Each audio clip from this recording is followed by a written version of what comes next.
Thank you everyone for being here today and showing their support for Julian Assange. And to you, Jeremy. And last week there was a debate in the Council of Europe on press freedom, freedom of journalists and the media all across Europe. This is not the European Union, it's the Council of Europe, which covers all European countries, including Russia.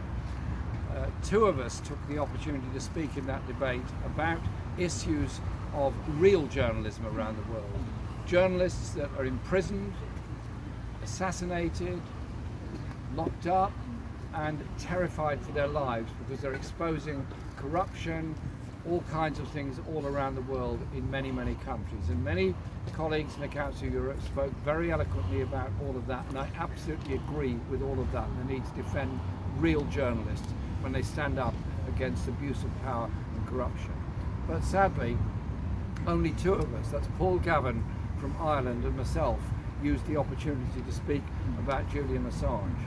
Because what is Julian guilty of?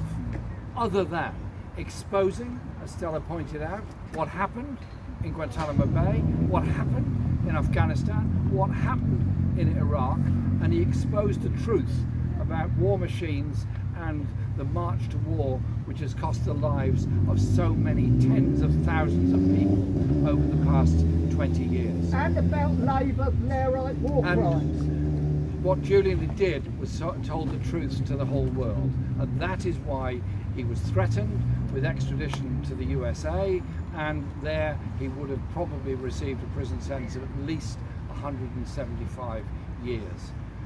So Julian is still in prison here, in this maximum security prison, the most secure prison in the country. For what? What is the danger of Julian being out, other than he might tell us some more truths about abuse of power and abuse of human rights all around the world? And so our support for Julian, our support for Stella and what she said this morning, and all the other campaign visits and tours she's done. So I just say to people, look at the facts of the case, look at the facts of what Julian has written about and published about, and how he has helped to expose what happens when the world rushes towards war and allows the military uncontrolled power of what they intend to do. It costs lives, and it goes on costing lives. So we're here today to point out that we should be able to visit Julian and take advice from him as elected members of our parliament. So far that's been denied, but we're going to keep up with this.